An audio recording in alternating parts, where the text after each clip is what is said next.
We're back on the Off Day podcast. We got a few good topics for y'all today. We're going to be talking on youth baseball today. It's going to be the big talking point for today. Just kind of, some perspectives from the three of us, some things that we see in the game. Obviously, the three of us been playing this for some time. Came up in the game a long time ago. And still in it, seeing a lot of good, seeing a lot of bad. It's kind of the whole point of today is just discussing some areas where we see some simple fixes to the game of baseball. So, guys, go ahead and let's get it rolling here. First and foremost, youth baseball, man.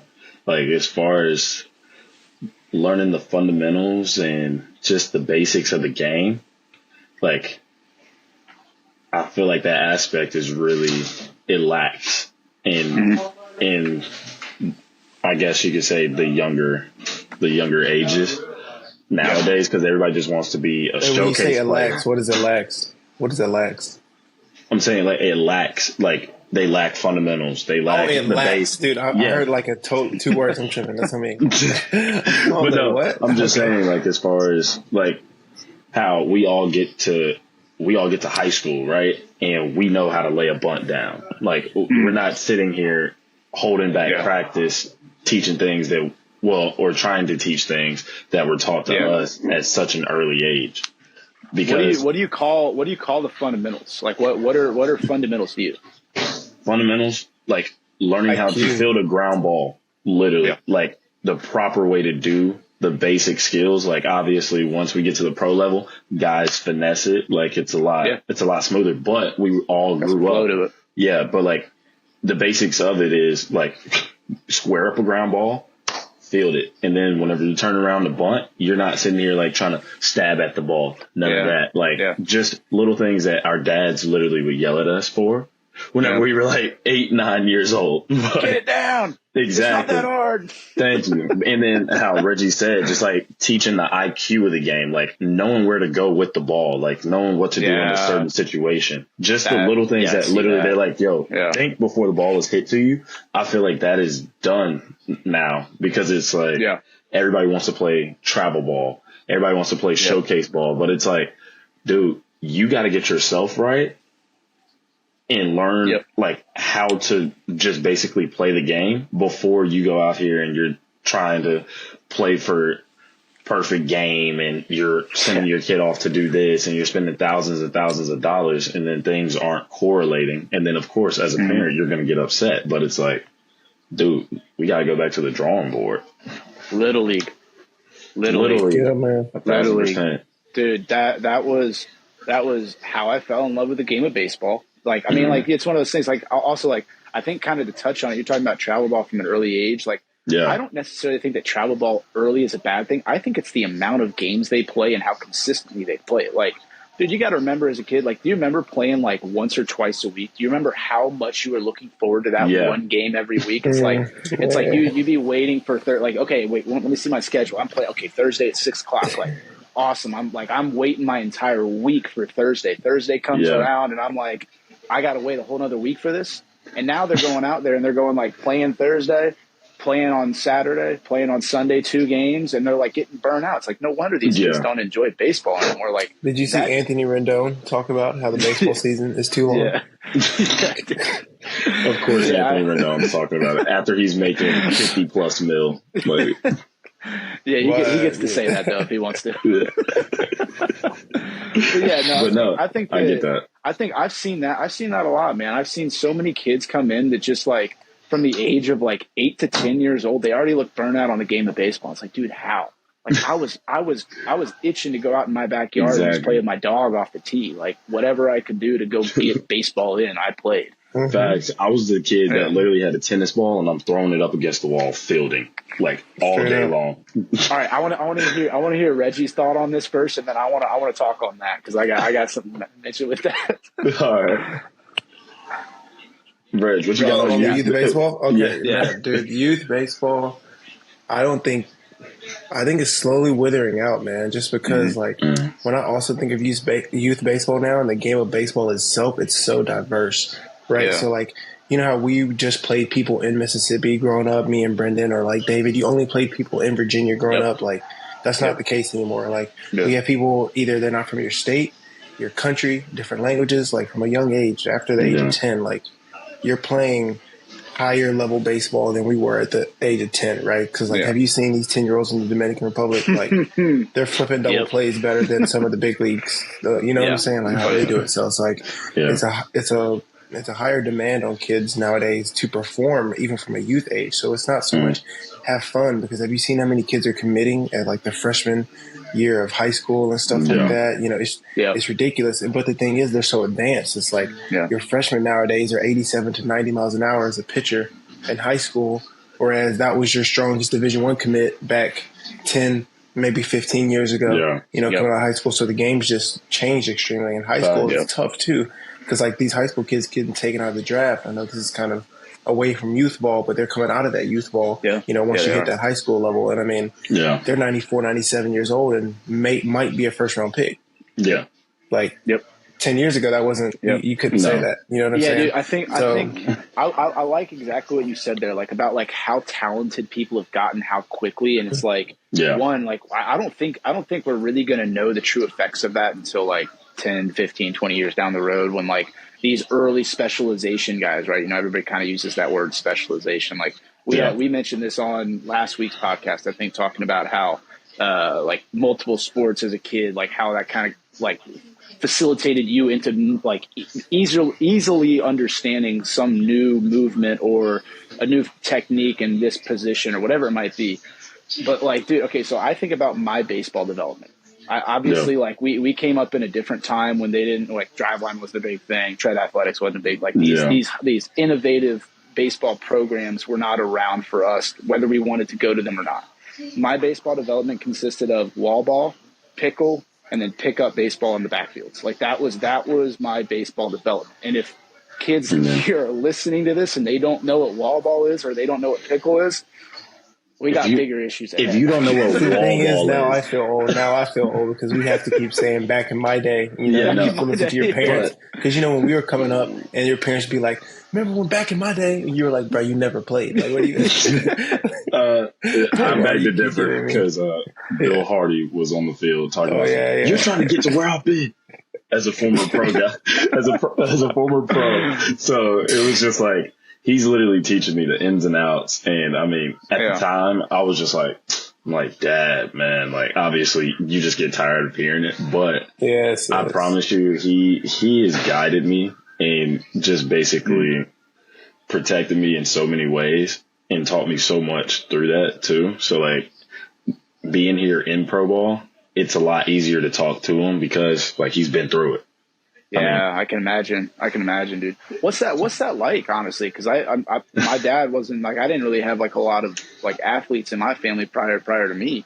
I can only imagine like having that like extra, like almost comfort of like somebody who's been there before you and knows the game a little bit more than you do. Yeah. I mean, dude, it was actually, you see, it's funny how it all ties in together, right? So growing up, obviously, like, dude, I was holding a baseball since I could walk.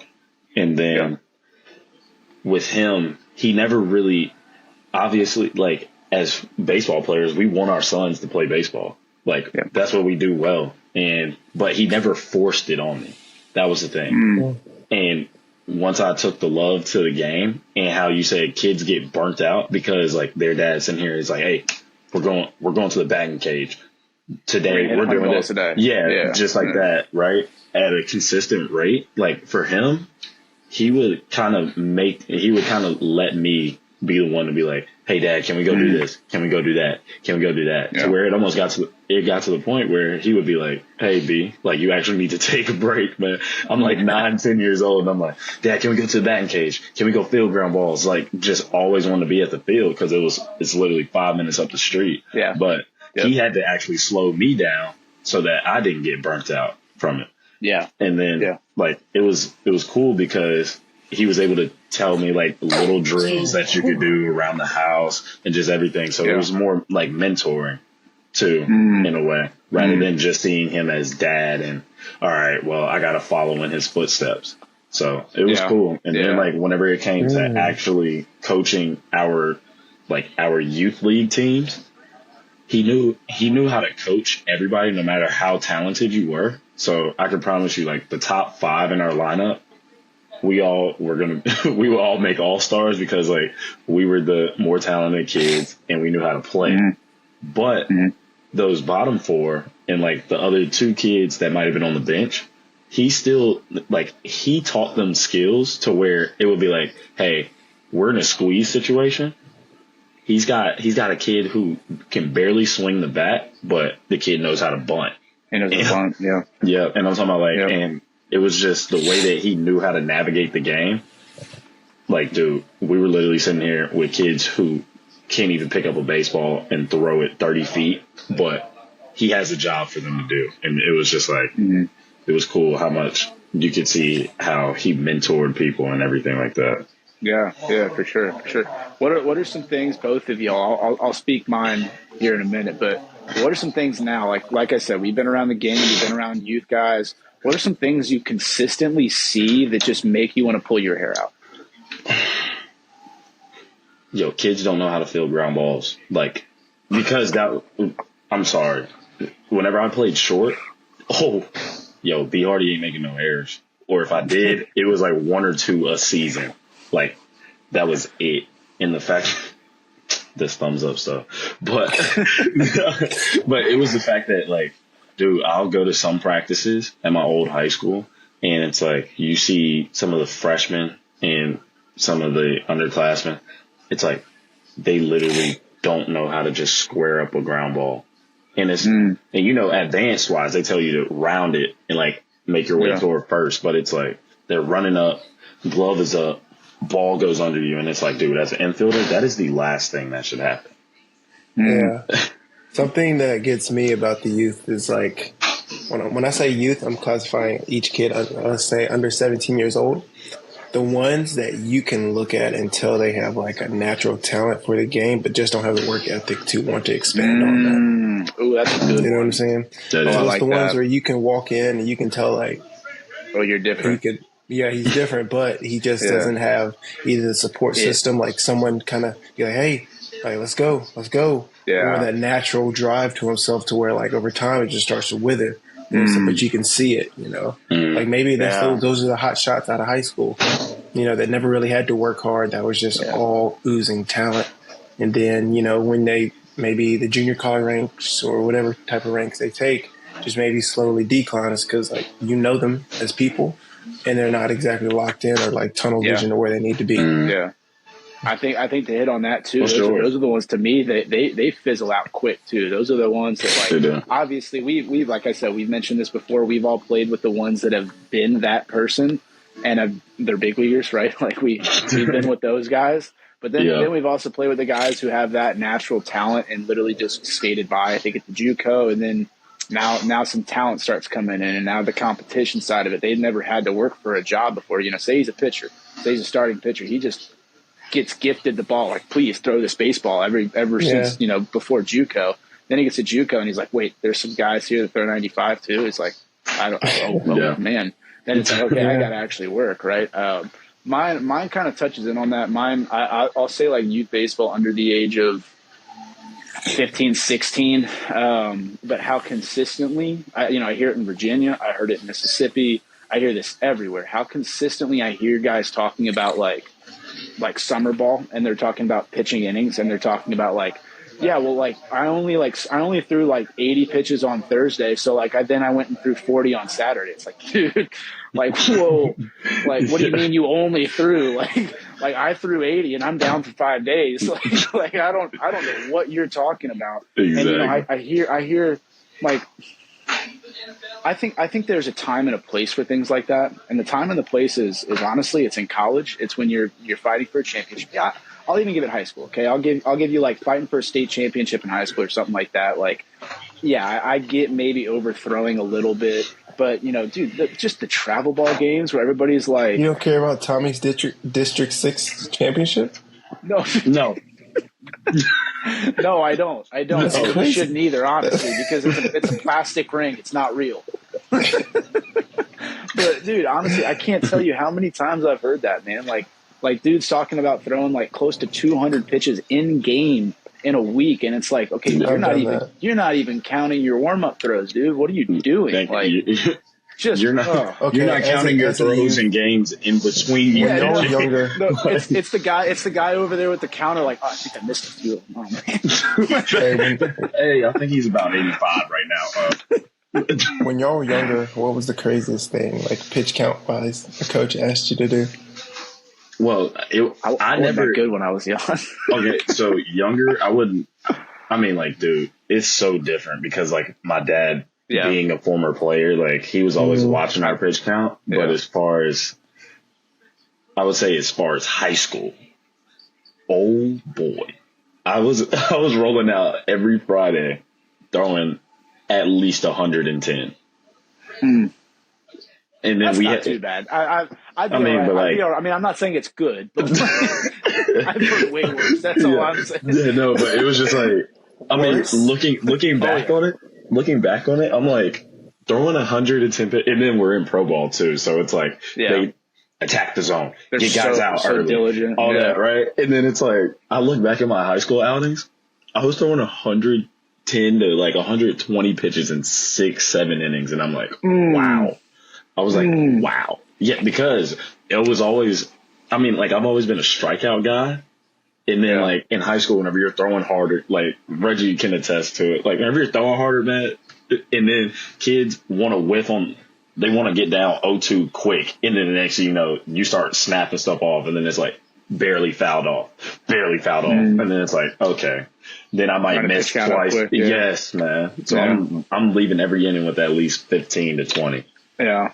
Yeah, dude. I just honestly, I hope it gets to a point where at the younger age, the fun in the game comes back. I don't really see a lot of fun anymore. Like, I don't know.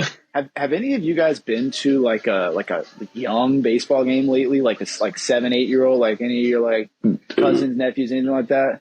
Yes, I was about to say, like, dude, you literally have kids rolling up to the field like they're playing 140 games, and I'm like, dog. And you wonder why, bro. Listen to the stands. Listen to the stands. That's why, bro. Definitely. I heard. I was at a 6U game. Let's start there, right? Why are we doing 6U? Just call it T-ball. Like, go play T-ball. What are you doing?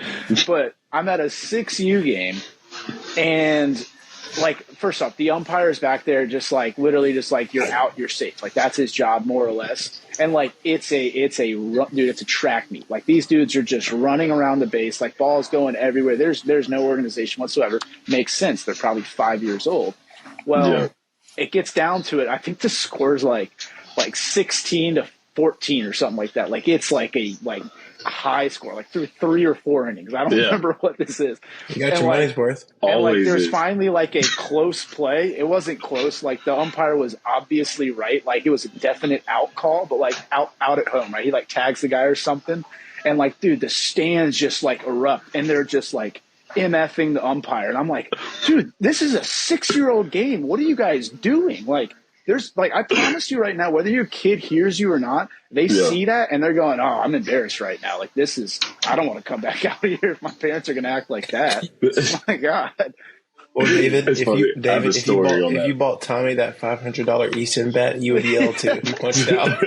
You would yell too. He punched out. That was supposed to get you 4 home runs a game. Yeah, right. Like the bat is just end all be all. Yeah. It's the savior. Oh, but now, Reggie, I saw something on Twitter the other day. It was like, from a parent's perspective, it was like paying $2,000 to play travel ball just to play another team from your city. That's so true. That part. They're like, no. We're gonna drive 4 hours east, and then it's like, wait, didn't we play you last week at home? Literally. And then perfect game, and everybody else is just like, thank you.